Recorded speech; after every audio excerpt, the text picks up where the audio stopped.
haji deh. Kira siapa? Ternyata dia.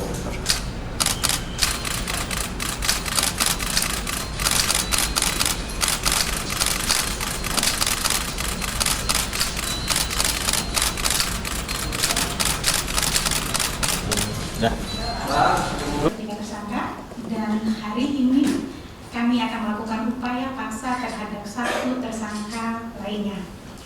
Konstruksi perkara secara lengkap, kemudian lama penahanan dan rutan di mana akan dilakukan penahanan terhadap untuk tersangka akan disampaikan secara lengkap oleh PLT Deputi. Terima kasih Mbak Evi. Bismillahirrahmanirrahim. Assalamualaikum warahmatullahi wabarakatuh. Selamat sore dan salam sejahtera bagi kita sekalian yang saya hormati Mbak Evi dan rekan-rekan sekalian para jurnalis yang berbahagia. Pada hari ini Jumat tanggal 20 Oktober tahun 2023 kami akan menyampaikan informasi terkait dengan pengembangan penyidikan. Jadi ini perkara ini merupakan pengembangan dari penyidikan yang telah kami laksanakan sebelumnya, yaitu terkait dengan perkara dugaan tindak pidana korupsi pekerjaan pembangunan Stadion Mandala Krida pada pemerintah daerah istimewa Yogyakarta. Pada saat proses penyidikan dengan tersangka pada waktu lalu, yaitu saudara Ewa dan kawan-kawan, yang didukung serta dikuatkan dengan adanya berbagai fakta hukum selama proses persidangan di pengadilan Tipikor pada PN Yogyakarta dengan keputusan yang telah berkekuatan hukum tetap. KPK kemudian menemukan adanya pihak lain yang diduga turut serta melakukan perbuatan pidana, sehingga pada hari ini kembali menetapkan dan mengumumkan tersangka sebagai berikut, yaitu saudara DR, Ketua Kelompok Kerja Pengadaan Pembangunan Stadion Mandala Krida tahun 2016 sampai dengan 2017. Adapun sebelumnya dalam perkara ini KPK telah menetapkan dan mengumumkan tersangka yaitu saudara Ewa, PNS dan selaku Kepala Bidang Pendidikan Khusus Dinas Pendidikan, Pemuda dan Olahraga Provinsi DIY sekaligus menjabat sebagai PPK. Yang kedua saudara SGH, Direktur Utama PT AG, dan yang ketiga saudara HS, Direktur Utama PT PNN dan Direktur PT DMI. Untuk kebutuhan proses penyidikan, tim penyidik telah atau akan menahan tersangka saudara DR selama 20 hari pertama terhitung mulai hari ini tanggal 20 Oktober tahun 2023 sampai dengan tanggal 8 November tahun 2023 di rutan KPK.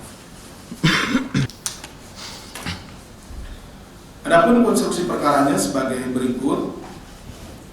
Pada tahun 2012, Balai Pemuda dan Olahraga BPO Dinas Pendidikan, Pemuda dan Olahraga Provinsi DIY mengusulkan adanya renovasi Stadion Mandala Krida dan usulan tersebut kemudian disetujui serta anggarannya dimasukkan dalam alokasi anggaran BPO untuk program peningkatan sarana dan prasarana olahraga. Kemudian saudara Ewa selaku PPK dan BPO di Dinas Pendidikan, Pemuda dan Olahraga Provinsi DIY diduga secara sepihak menunjuk langsung PT AG dan PT SGH selaku Direktur Utama dan saudara SGH selaku Direktur Utama untuk menyusun tahapan perencanaan pengadaan yang salah satunya terkait nilai proyek renovasi Stadion Mandala Krida. Dari hasil penyusunan anggaran di tahap perencanaan yang disusun saudara SGH, dibutuhkan anggaran senilai 135 miliar untuk masa 5 tahun. Dan juga ada beberapa nilai item pekerjaan yang di-markup atau ditinggikan, dan hal ini langsung disetujui oleh saudara Ewa tanpa adanya kajian pendahuluan. Khusus untuk tahun 2016 disiapkan anggaran senilai 41,8 miliar dan di tahun 2017 disiapkan anggaran senilai 45,4 miliar. Peran dari saudara R yang ditunjuk sebagai ketua kelompok kerja diantaranya menyusun, membuat tambahan persyaratan teknis dengan mencantumkan tipe mesin yang hanya dimiliki satu perusahaan tertentu, dan file RAB yang digunakan sepenuhnya berasal dari peserta lelang. Terjadi beberapa kali pertemuan antara saudara DR dengan para calon peserta lelang sebelum pengumuman lelang untuk mengkondisikan beberapa persyaratan tambahan dalam rangka menggugurkan calon peserta lainnya. Seluruh tindakan DR diketahui dan disetujui oleh saudara Ewa. Pada pengadaan tahun 2016, saudara S selaku Direktur PT PNN dan PT DMI melakukan pertemuan dengan beberapa anggota panitia lelang dan meminta agar bisa dibantu dan dimenangkan dalam proses lelang dimaksud. Selanjutnya anggota panitia lelang menyampaikan keinginan HS tersebut kepada saudara Ewa dan langsung disetujui untuk dimenangkan tanpa dilakukan evaluasi penelitian kelengkapan dokumen persyaratan mengikuti lelang.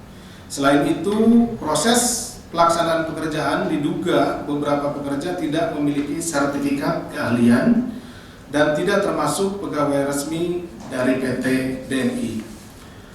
Rangkaian perbuatan para tersangka diduga melanggar ketentuan diantaranya pasal 5 huruf F, pasal 6 huruf C, G, dan H, pasal 89 ayat 2 Perpres 54 tahun 2010 tentang pengadaan barang dan jasa dan perubahannya, dan akibat dari perbuatan para tersangka tersebut diduga mengakibatkan kerugian keuangan negara sejumlah sekurang-kurangnya 31,7 miliar. Tersangka disangkakan melanggar pasal 2 ayat 1 atau pasal 3 Undang-Undang Nomor 31 tahun 99 tentang pemberantasan tindak pidana korupsi sebagaimana telah diubah dengan Undang-Undang Nomor 20 tahun 2001 tentang perubahan atas Undang-Undang Nomor 31 tahun 99 tentang pemberantasan tindak pidana korupsi junto pasal 55 ayat 1 KUHP. Demikian yang bisa kami sampaikan. Terima kasih. Saya kembalikan kepada Mbak Ibi. Kami juga mengundang untuk dapat berinteraksi dengan kami untuk menyampaikan pertanyaan ataupun tanggapan jika ada. Dan